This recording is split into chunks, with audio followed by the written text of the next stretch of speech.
में आप सभी का स्वागत है। मैं हूं आपके साथ नेहा वालिया। उत्तर प्रदेश में विधानसभा चुनाव के लिए पहले चरण की वोटिंग का समय नजदीक आ रहा है। पहले चरण में पश्चिमी यूपी की 58 सीटों पर वोट डाले जाएंगे और वोटिंग 10 फरवरी को होनी है। 8 फरवरी की शाम को यहां प्रचार भी थम जाएगा, लिहाजा सियासी पारा बढ़ गया है और जीत का दम भरने वाली हर पार्टी कहीं ना कहीं सेफ जोन की तलाश में है। और ऐसा हम नहीं कह रहे हैं, इस समय जो सियासी समीकरण बदलने की कोशिश की जा रही है, जो जुगत जारी है, उससे यही समझ आ रहा है। उत्तर प्रदेश चुनाव से ठीक पहले योगी कैबिनेट छोड़कर समाजवादी पार्टी खेमे में शामिल हुए स्वामी प्रसाद मौर्य की उम्मीदवारी का ऐलान हो गया है। पडरौना से विधायक रहे स्वामी प्रसाद मौर्य की सीट बदल दी गई और इस बार वो पडरौना की जगह कुशीनगर की फाजिल नगर सीट से चुनाव लड़ेंगे। माना जा रहा है कि स्वामी प्रसाद मौर्य को बीजेपी के आरपीएन दाव की वजह से सीट बदलनी पड़ी है। पडरौना के राजा के बीजेपी में शामिल हो जाने के बाद स्वामी के लिए यह सीट सुरक्षित नहीं रह गई थी। पूर्व केंद्रीय मंत्री आरपीएन सिंह के भगवा दल में जाने के बाद से ही स्वामी के सीट बदलने की जो अटकलें हैं वो लगाई जा रही थी और आज इसी पर हमारी चर्चा रहेगी कि आखिर उत्तर प्रदेश का जो चुनाव है, सभी की इस पर नजरें हैं, निगाहें हैं। हर पार्टी जीत का दम भी भर रही है। बीजेपी पार्टी जो आश्वस्त नजर आ रही है, उनका कहना है कि जनता ने हम पर विश्वास जताया, हमने 5 साल वो काम किए, जनता के विश्वास को जीता है और एक बार फिर जनता हमें मौका देगी। दूसरी तरफ अगर समाजवादी पार्टी की बात करें तो वो भी आश्वस्त नजर आ रही हैं। उनका कहना है कि जनता त्रस्त है, महंगाई की वजह से, बेरोजगारी की वजह से, न सिर्फ ये 2 मुद्दे और भी बहुत सारी ऐसी चीजें हैं जिसके चलते इस बार बीजेपी की सत्ता वापसी बहुत मुश्किल नजर आ रही है। इसी पर चर्चा के लिए हमारे साथ सपा नेता धर्मेंद्र सिंह जी हैं। बहुत बहुत स्वागत है सर आपका एफएम न्यूज में। कांग्रेस नेता प्रदीप सिंह जी भी हैं हमारे साथ, आपका भी बहुत बहुत स्वागत है। और बीजेपी प्रवक्ता शबनम पांडे, आप तीनों का बहुत बहुत स्वागत एफएम न्यूज में। तो सबसे पहले शुरुआत धर्मेंद्र सिंह जी मैं आप ही से करना चाहूंगी। देखिए, हर कोई कह रहा है इस वक्त कि हम जीतेंगे, हम मतलब अपनी पार्टी का बखान करते नजर आ रहे हैं और ऐसे में समाजवादी पार्टी भी बहुत आश्वस्त नजर आ रही है। पडरौना की जगह कुशीनगर की फाजिल नगर से की सीट से चुनाव लड़ने की बात बहुत सारे लोग डाइजेस्ट नहीं कर पा रहे हैं सर।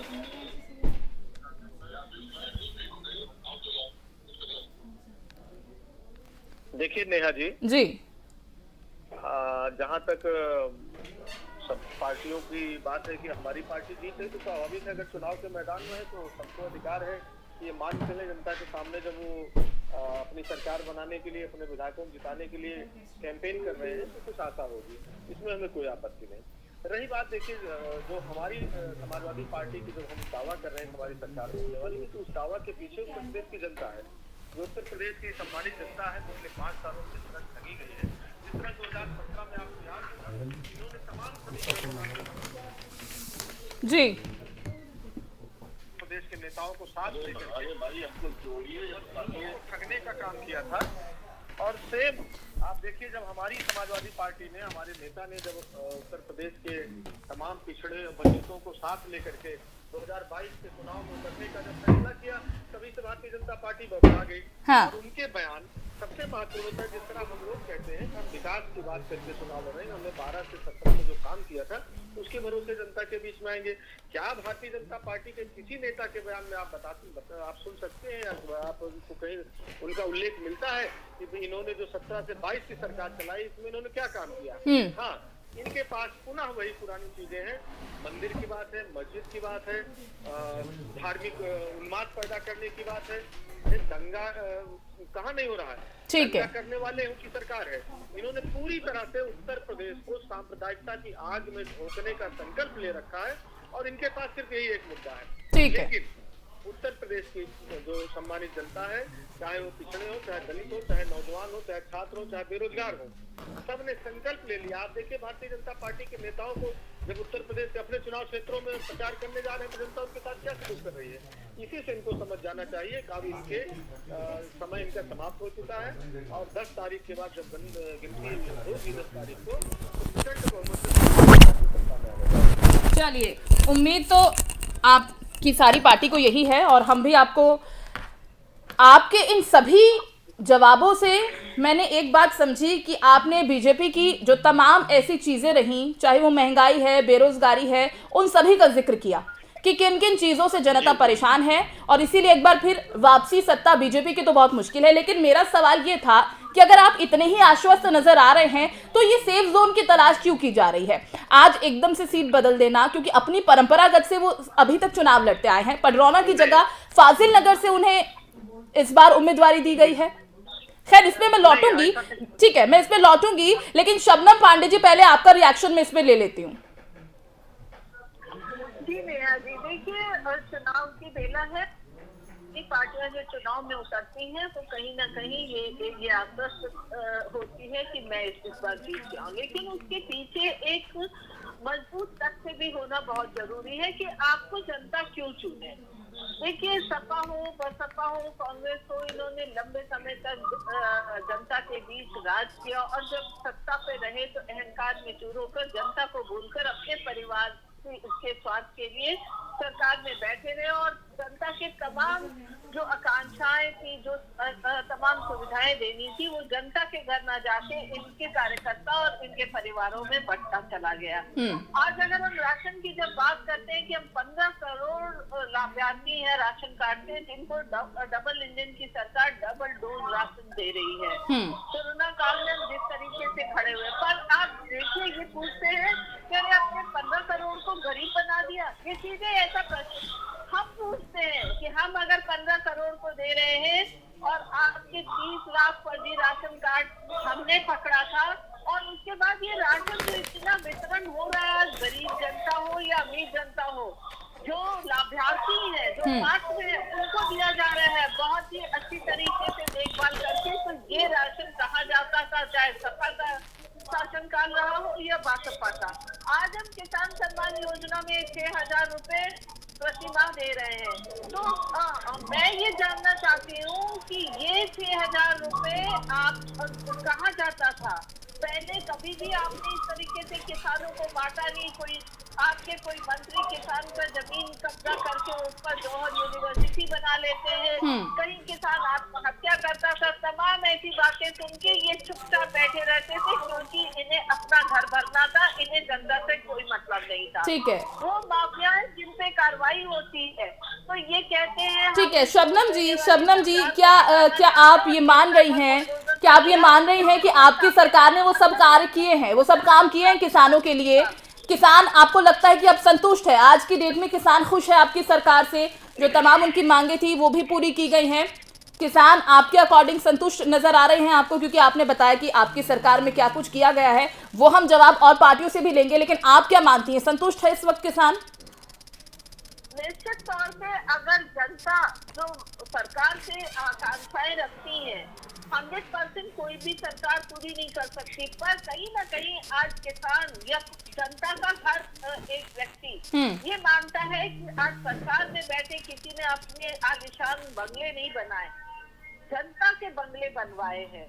किसी ने अपना घर का राशन पानी पूरा नहीं किया, जनता का राशन पानी। किसी ने अपने इलाके में VIP जोन करके 24 घंटे बिजली नहीं दिया। पूरे प्रदेश में एक तरीके से बिजली का वितरण हुआ। ठीक है, जल नल में जल का हो तो अपने घर में टंकी नहीं भरा, हमने जनता के घर। प्रदीप जी आपका रिएक्शन में इस पर चाहूंगी। हालांकि हम बात इस वक्त सेफ जोन की कर रहे हैं, क्योंकि हर पार्टी चाह रही है कि इस वक्त उत्तर प्रदेश में जीत उनकी हो, लेकिन अभी जिस तरह से शबनम पांडे जी ने बहुत सारी चीजें गिनवा दी हैं कि पार्टी ने बहुत सारे काम किए हैं, किसान भी खुश हैं, जनता भी खुश है और जनता उन पर विश्वास, उन पर भरोसा जता रही है। आपका रिएक्शन सर? निश्चित तौर पर आप ये चुनाव में जनता की उम्मीदों होने जा रही है, क्योंकि सवालों के बाद को देखकर भारतीय जनता पार्टी आई, उन्हें किसानों ने समर्थन दिया, मजदूरों ने समर्थन दिया, भरपूर ध्यान उत्तर प्रदेश से दिया। भारतीय जनता पार्टी ने क्या किया? भारतीय जनता पार्टी ने उन किसानों को जिन्होंने भरपूर प्यार दिया, अपने संगाई अराजक गृह राज्य मंत्री टेनी महाराज के कहने पर उनके ऊपर गालियां चढ़ाने का काम किया, उनकी जजमेंट देने का काम किया। और आज देश में जब से इनकी सरकार आई, आज हर किसान औसतन 74,000 रुपए है, और आज पेंशन की आय किसानों के 27 रुपए पेंशन है। ये काम इन्होंने अपनी सरकार में आने के बाद किया। नौजवानों को 70 लाख नौकरियां देने का वादा किया था, 4.5 लाख उन्होंने बताया। जब नौजवानों ने पूछा भैया भैया किया कहाँ पे था वो जगह बता दो। RTI मांगी तो पंजाब मुझे इंतजार कर दिया। पंजाब बात गन्ना किसानों की होती है साफ और स्पष्ट का कि 14 दिन के अंदर गन्ना किसानों का उसका मूल्य मिल जाएगा। आज तक 12,000 करोड़ बाकी है। गन्ना किसानों को देखा बुजुर्ग केवल गाड़ी चढ़ाने के अलावा कोई काम नहीं किया। अब आप बताइए, इन्होंने कहा था कि 14 दिनों के अंदर उत्तर प्रदेश की सड़कें गन्ना मुक्त हो जाएंगी। आज तक इस राजधानी में हम बैठे हैं, यहाँ से बैठकर हम आपसे संवाद स्थापित कर रहे हैं। वहाँ हमारे घर नगर से यहाँ के समय 12 घंटों में या 90 सड़क को बताया नहीं जाता। अयोध्या जो इसका सबसे राष्ट्रीय मुद्दा है, अयोध्या से रायबरेली रोड पर NH हाईवे है, पूरी की पूरी हाईवे सड़क है या गुड्डा पता नहीं लगता। आप बताइए, इन्होंने कहा था Purvanchal express way, Purvanchal express way में उन्होंने बल्कि सारे पूर्वांचल के जिलों को जोड़ने की बात की थी। आज पूर्वांचल एक्सप्रेस वे में बल्कि से पूर्वांचल एक्सप्रेस वे पहुंचने में 150 किलोमीटर से ज्यादा कितनी लगती है। और पूर्वांचल एक्सप्रेस वे में जहाँ पे डंके की चोट में प्रधानमंत्री जी ने तमाम बातें की थी, लेकिन आज उसके बाद की स्थिति क्या है? न तो दवा है, न चाय पीने की व्यवस्था है, न गाड़ी में पेट्रोल खत्म हो जाए तो पेट्रोल की व्यवस्था, न कोई व्यवस्था व्यवस्था है। और आज किसी भी गाँव से पूर्वांचल एक्सप्रेस वे में चलने के लिए कम से कम 20 किलोमीटर तक आपको वाहन तक चलना पड़ेगा। तो आज ही अभी तैयारी के साथ उन्होंने एक्सप्रेस वे की बात की है। और कानून व्यवस्था की जब बात करते हैं तो प्रधानमंत्री जी से आप पूछना चाहते हैं कि आपके प्रदेश के मुख्यमंत्री ने जो अपना शपथ पत्र दिया था, जिसमें उन्होंने अपने आपराधिक रिकॉर्ड बताए थे, आज हिंदुस्तान के पहले मुख्यमंत्री हो रहे हैं जिन्होंने अपने ही ऊपर लगे आरोपों को वापस लेने की सिफारिश की है। उत्तर प्रदेश के मुख्यमंत्री की है। तो प्रदीप जी यानी आप इन शॉर्ट ये कह रहे हैं, आप ये कह रहे हैं कि जो तमाम वायदे किए गए थे जनता से वो कहीं पर पूरे होते नजर नहीं आए हैं, अब ये कह रहे हैं। ठीक है, आप ठीक है धर्मेंद्र जी, मैं आऊंगी आपके पास।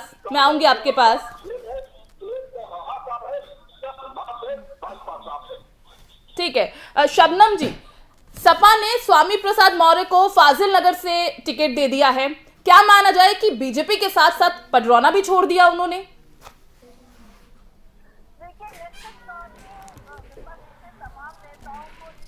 पार्टी छोड़नी पड़ रही है या अपने विधानसभा क्षेत्र को छोड़ना पड़ रहा है, क्योंकि पार्टी छोड़ के वो इधर से उधर भाग रहे हैं। वो सोच रहे हैं कि शायद हम कहीं जाए और कहीं जाके हम जीत सके। वो बड़ी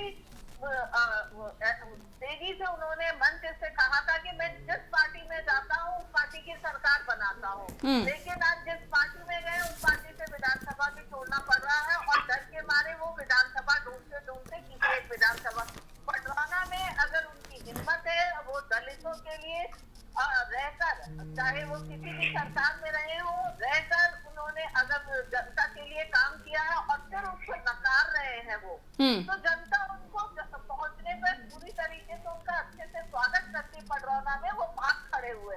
और वो चाहे कहीं भी चले जाए उत्तर प्रदेश के किसी भी कोने में, मैं आपको डंके के चोट से कहती हूँ कि वो इस बार हारेंगे। ठीक है, लेकिन शबनम जी, अगर पार्टी अपने प्रत्याशियों के लिए, अपने नेताओं के चेहरे पर अगर, ठीक है शबनम जी, अगर पार्टियां इतनी आश्वस्त हैं, ठीक है, अगर पार्टियां ऑलरेडी इतनी आश्वस्त नजर आ रही हैं अपनी जीत को लेकर और उनका कहना है कि टक्कर कांटे की है लेकिन जीत हमारी होगी, बीजेपी भी जीत का दम भर रही है, तो ऐसे में गोरखपुर शहर का रुख योगी आदित्यनाथ ने क्यों किया?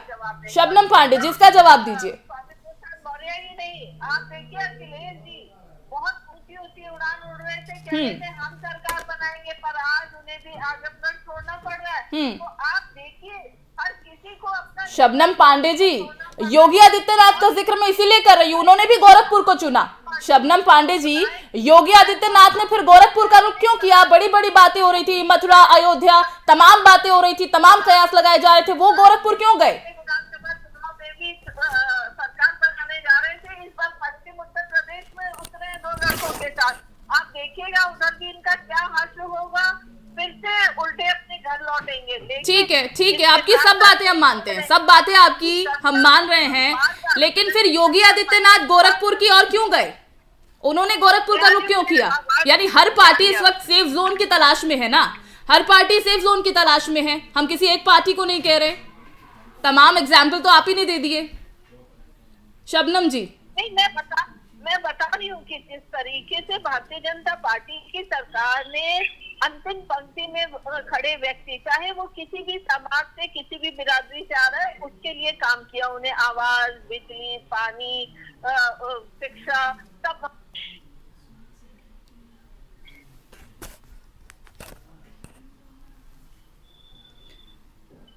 शबनम जी आपकी आवाज हम तक पहुंच नहीं पा रही, शायद कोई टेक्निकल इशू है। मैं दोबारा आपके पास आऊंगी। धर्मेंद्र जी, क्या आरपीएन सिंह को चुनौती के रूप में देखा गया और उसके बाद ये फैसला पार्टी ने लिया है? देखिए, ऐसा कुछ नहीं। मैं नेहा जी, भारतीय जनता पार्टी की जो हमारी बहन प्रवक्ता पांडे जी रख रहे थे अपनी बातें, उस पर बड़े इनको ईमानदारी से बताना चाहता हूँ कि देखिए, उत्तर प्रदेश का चुनाव, अभी किसानों की बात, बड़ी बड़ी बातें कह रहे थे। किसान की आय का इन्होंने वादा किया था 2022 तक दोगुना कर देंगे। आज क्या स्थिति, उस पर बात करने के नहीं तैयार है। किसान की जो स्थिति पश्चिमी उत्तर प्रदेश में भारतीय जनता पार्टी के जो प्रत्याशी प्रचार करने जा रहे हैं, उनको किसान गांव में घुसने से मना कर रहे हैं। बाकायदा बोर्ड लगा रखा है, भारतीय जनता पार्टी के लिए वोट मांगने आने वाले अगर गांव में घुसते हैं तो उनकी सुरक्षा की गारंटी उनकी खुद की है। इस तरह के बोर्ड लगे हैं पश्चिमी उत्तर प्रदेश में। अगर किसानों की इतनी चिंता थी तो साल भर किसान उसमें दिल्ली के बॉर्डर पर बैठा था, 700 किसान मर गए, तब कहाँ थे? अभी कांग्रेस प्रवक्ता ने बताया कि किस तरह से उत्तर प्रदेश के गृह राज्य मंत्री के बेटे ने किसानों के ऊपर गाड़ी चढ़ा दी। उस पर भी इनके प्रधानमंत्री का मुंह एक बार भी खुला नहीं, किसानों के लिए इतना संवेदनशील था। ये कहाँ गए थे?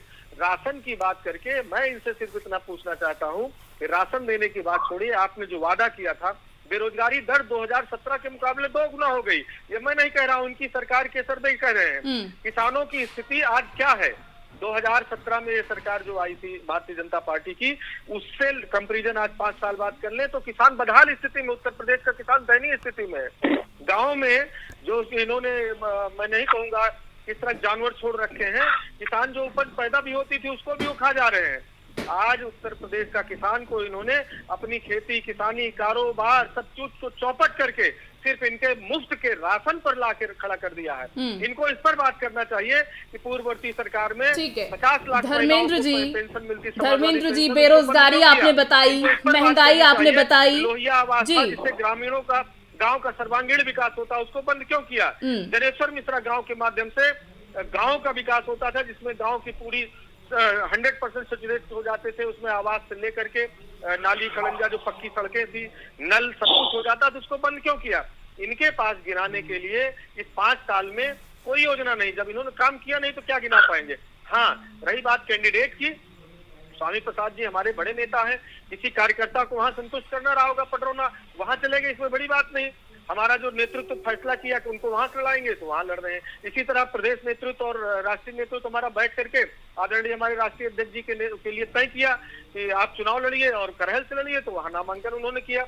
इसमें कोई बड़ी बात नहीं। सर, लेकिन बीजेपी तो कह रही है क्योंकि हार का डर था, इसलिए आपने सीट बदल दी। जी, नेहा जी, हर सीट पर आदरणीय अखिलेश यादव जी के जो 12 से 17 में उन्होंने काम किया था, उनका चेहरा, उनकी सौम्यता, उनके विकास के प्रति जो विजन, आज इस पर बात क्यों नहीं होती कि आदरणीय अखिलेश यादव जी ने जब इनके गुजरात में 20 साल तक मुख्यमंत्री रहे, मोदी जी जब सोचे नहीं थे तो ये फाइटर प्लेन जगुआर हरकुलिस ये आगरा एक्सप्रेस वे पर उतार के दिखाया कि नहीं दिखाया? कितना बड़ा इवेंट पूर्वांचल एक्सप्रेस वे पर किया। नहीं तो यानी आप सीधा सीधा ये कह रहे हैं कि हमें हार का डर नहीं है, बीजेपी ने कोई काम नहीं किया है, चाहे वो बेरोजगारी है, चाहे वो महंगाई की बात है, चाहे वो किसानों की बात है, चाहे वो सड़कों की बात है, एक्सप्रेस वे की बात है, इन तमाम बातों को मैं ऊपर रखती हूँ आपके कहने पर। लेकिन इस वक्त हम बात कर रहे हैं कि अगर आप आश्वस्त हैं, आपको लगता है कि बीजेपी ने कुछ काम नहीं किया है, जनता उन पर विश्वास नहीं जताएगी, तो आखिर सेफ जोन की तलाश क्यों? अखिलेश यादव को आप कह रहे हैं वो भी मैनपुरी की करहल सीट पर गए, क्यों? क्योंकि उन्हें लगता था कि वहां सेफ जोन है, तो उस सेफ जोन की तलाश में हर पार्टी है सर, उसी पे मैं जवाब चाह रही हूँ। लेकिन कोई भी पार्टी सीधा सीधा जवाब देने से बच रही है, एक दूसरे पर सिर्फ आरोप और प्रत्यारोप का दौर चल रहा है। नहीं, मैं बताता हूँ किस तरह उत्तर प्रदेश के वर्तमान मुख्यमंत्री जी एक सांसद से अपने चिट्ठी लिखवाते हैं, सपना रहा है कि आ जाए मथुरा लड़ने, उसके बाद उनको भाग के अयोध्या के लिए कैंपेन किया। लेकिन जब पश्चिमी उत्तर प्रदेश लोग खदेड़े, अवध के लोग खदेड़े, कि उनको मालूम हो गया कि अयोध्या में लड़ेंगे तो उनका क्या हश्र होगा, तो भाग करके गोरखपुर जाना पड़ा।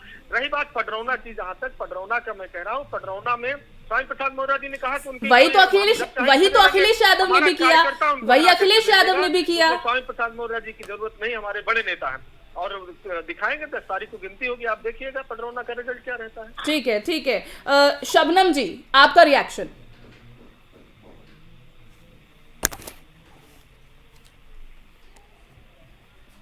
शबनम जी की आवाज हम तक पहुंच नहीं पा रही है, शायद टेक्निकल इशू है, इसे जल्दी से हम सॉर्ट आउट करेंगे, लेकिन उससे पहले प्रदीप जी आपका रिएक्शन इस पर। निश्चित तौर पर योगी भी तमाम बड़ी बड़ी बातें भारतीय जनता पार्टी कह रही है, और योगी जी तो मथुरा पहुंचे और उनको सपना आया, वो मथुरा चुनाव लड़ने पहुंचे, लेकिन वो सपना उन्होंने बताया इसलिए नहीं कि भगवान प्रभु श्री कृष्ण ने कहा कि तुमने उत्तर प्रदेश में हमारे लालों को, उत्तर प्रदेश के किसानों को गाड़ियों के नीचे रौंदा है, हम तुम्हें मथुरा में जीतने नहीं देंगे। सपना था, योगी जी वहां से भागे, पहुंचे परिवार के शहर में, और पहुंचे कहने यहाँ पे शहर में दीजिए, हम यहाँ चुनाव लड़ेंगे। उन्होंने कहा कि हमारी जनपद में तुमने न तो राजनीति जाने वाले एलएचओ बनाई, न पंजाबाद और फिर किसानों की बात की, न तुमने नौजवानों की बात की, हम तुम्हें यहाँ से जीतने नहीं देंगे। उस बुरे सपने को लेकर बावजूद तुरंत भागे अपने गोरखपुर में, और वहां जाके इन्हें शरण मिली, वहां चुनाव लड़ने की बात कर रहे हैं। हमारा कहते किसान महाराज लग रहे हैं पूरी तरीके से, इन्हें वहां से भी हरा कर भेजेंगे। तो जब बात करते हैं किसानों की, भारतीय जनता पार्टी के तमाम नेता और प्रवक्ता कहते हमने किसानों के लिए बहुत कुछ किया। हम पूछना चाहते हैं कि सुपर खाद 50 किलो रुपए की कीमत 2014 में 260 रुपए थी, आपने अपने कार्यकाल में 340 रुपए कर दी। पोटास खाद 50 किलो रुपए की कीमत 2014 में 450 रुपए थी, आपने 825 रुपए कर दी। आप बताइए कि आज यूरिया किस लिए है, डीएपी खाद किस लिए है, और आपने क्या काम किया, डीएपी खाद 50 किलो का है, रातों रात 1200 से बढ़ा गया, 1900 कर दिया, विरोध हुआ वापस लिया, और आपने उसके ग्राम कम कर दिए, तो यूरिया के ग्राम कम कर दिए, तो सारी खादों के दाम बढ़ा दिए, जो उनके उत्तर से खेती करने के लिए उससे जीएसटी लगा दिया। और बात कर रहे हैं आपको पर हेक्टेयर कम से कम 25,000 रुपए की वृद्धि कर दी आपने किसानों को अपनी किसानी करने में। उसके बाद आप 6,000 रुपए का जुर्माना पकड़ा रहे हैं। अब निश्चित तौर पर किसान जब अपनी मांगों को लेकर आपके पास आता है, आपने कहा कि हम जो योजनाएं ला रहे हैं, काले कानून ला रहे हैं किसानों के हित से, हमने पहली बार देखा है इसका हित होना और ना बाबा ना हमारे हित की बात नहीं है। आप बोलेगा दिलाने की बात है, वो आंदोलन करते हैं, आप उनके सामने कीले ठोक देते हैं, 4 से ज्यादा किसान शहीद हो जाते हैं, आप खूब तक नहीं करते। बगैर में प्रधानमंत्री आवास के 500 मीटर की दूरी पर किसान धरने में बैठा था, आपने उन्हें आतंकवादी कहा, देशद्रोही कहा, अराजक कहा, और आज आप बात करते हैं हमने किसानों के लिए बहुत कुछ किया। आपसे किसान जवाब चाहता और आप जवाब किसी दोगे नहीं, उन्होंने तय कर दिया है, क्योंकि ये लोकतंत्र में हमें ठीक है प्रदीप जी, यानी कम शब्दों में अगर समझें, कम शब्दों में अगर आपकी बात को समझे, तो आपका कहना है कि देश का अन्नदाता, देश का किसान इस वक्त बीजेपी से रुष्ट है, नाराज है, बहुत सारी उनकी मांगे थी जिन्हें पूरा नहीं किया गया, 3 कृषि कानूनों की आपने बात की जिन्हें वापस ले लिया गया है, बावजूद उसके आप कहते हैं कि और मांगे पूरी नहीं की गई। इसका जवाब लेते हैं हम, इसका जवाब लेते हैं। शबनम पांडे जी, सुन पा रही हैं आप? देखिए, मैं प्रदीप जी की बात तो नहीं सुनी, लेकिन इतना जरूर जानती हूँ क्योंकि इनके पास अपनी पार्टी के लिए बोलने के लिए कुछ भी नहीं है, तो ये लगातार नकारात्मक राजनीति करते हुए प्रदीप जी साफ ये बातें कह रहे हैं। शबनम जी, प्रदीप जी का कहना है कि किसान इस वक्त बहुत परेशान है, देश का अन्नदाता बहुत परेशान है, आप लोगों ने उनसे जो वायदे किए थे वो पूरे नहीं किए हैं, बहुत रुष्ट है, और इसका नतीजा आपको इन चुनाव में देखने को मिलेगा। शबनम जी आपको जानती है कि सबसे ज्यादा समय आजादी के बाद अगर कोई शासन काल में था तो वो कांग्रेस पार्टी थी, और उसके बावजूद किसानों को आत्महत्या दशकों से करनी पड़ रही थी, और केवल उत्तर प्रदेश में नहीं तमाम प्रदेशों में ये हालत रही, पर इन पर जू नहीं रहेगा। विपक्ष में जहां जनता ने बैठाया, इन्हें सारी समझदारी आने लगी कि किसान कहाँ पे परेशान है, पर आज भी किसान ये जानता है कि उसे जिस तरीके से किसान सम्मान निधि देकर सरकार ने सम्मानित किया है, उसके घर में 2 वक्त की रोटी राशन के द्वारा देकर उसका पेट भरा है, और जिस तरीके से सब्सिडी दिया है, चाहे वो उसके औजार खरीदने के लिए या उसके कृषि से संबंधित सामानों को खरीदने के लिए। तो वो जानते हैं किसान की कम से कम सरकार ने हमारे लिए इतना सोचा, और आज भी किसान तकनीकी रूप में किसानों को शबनम जी मैं आपकी बात को बीच में ही रोकना चाहूंगी, क्योंकि जो किसान हैं वो हमें जितना हम देख पा रहे हैं अभी भी संतुष्ट नजर नहीं आ रहे हैं, इसीलिए विश्वासघात दिवस भी उनकी तरफ से मनाया गया। बजट से भी बहुत ज्यादा खुश वो नजर नहीं आए हैं, और उनका यही कहना है कि अगर अभी भी हमारी बातों को, हमारी मांगों को माना नहीं जाता है तो हम फिर आंदोलन करने के लिए आगे आएंगे, जैसा कि हमने पहले भी किया है। खैर वो आगे देखने वाली बात होगी कि किसान कितना संतुष्ट नजर आएंगे। शबनम जी, हमारे पास समय की बहुत कमी है, एक छोटा सा रिएक्शन इस पर हम चाहेंगे कि ये जो सेफ जोन की तलाश है, चाहे वो बीजेपी है, समाजवादी पार्टी है, कांग्रेस है, जब आप लोग इतना आश्वस्त हैं अपनी पार्टी को लेकर, तो फिर सेफ जोन की तलाश क्यों जारी है? क्यों सीटें बदली जा रही हैं? हमारी पार्टी में जो मुख्यमंत्री है वो अपनी ही जगह से लड़ रहे हैं, उप मुख्यमंत्री है अपनी ही जगह से लड़ रहे हैं, कुछ नेताओं की सीट बदली गई है। तो हमारे पार्टी में किसी भी नेता का हर विधानसभा में एकाधिकार नहीं है, उसके बदले दूसरों को मौका दिया जाता है, तो मौका दिया गया। ठीक है। कहीं भी मुख्यमंत्री उप मुख्यमंत्री में पूरी तरीके से आश्वस्त है कि वो जीत रहे हैं, वो लगातार जीतते भी रहे हैं, कभी हारे नहीं अपनी सीट से और अपनी सीट से। ठीक है प्रदीप जी, एक छोटा सा रिएक्शन आपका। प्रदीप जी, कोई लड़के के बदले ठीक है, महिला अधिकार का चेहरा भी पर टिकट जाती है। आपके न्याय मंत्री ब्रजेश पाठक जी आज अपनी सीट छोड़कर दूसरी सीट पर पहुंच गए हैं, और आप लगातार मुख्यमंत्री जी ने कभी अयोध्या बताया, कभी मथुरा बताया, कभी सपना करवाया, ने भी बताया कि आप यहाँ से हाथ जाओगे, आपको सबसे बताया कि आप यहाँ से हाथ जाओगे तो आप गोरखपुर पहुंच गए, और निषाद महाराज ने तय कर दिया है कि आप गोरखपुर के लिए आएंगे। निश्चित तौर पर हम कहना चाहते हैं नौजवान और बढ़ती महंगाई, ₹250 धर्मेंद्र जी, एक छोटा सा रिएक्शन आपका। धर्मेंद्र जी जल्दी से। महंगाई को देखते हुए की आवाज में तय कर लिया है 10 मार्च भारतीय जनता पार्टी का।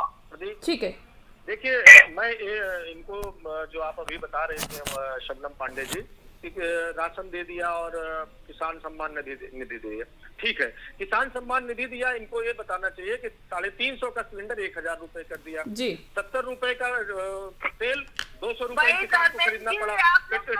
एक मिनट प्लीज शबनम जी सुन लीजिए शबनम जी, आप सुन ले प्लीज सुन ले। अब उसमें स्वाभाविक है, काम नहीं किया है तो सुनना पड़ेगा, इसीलिए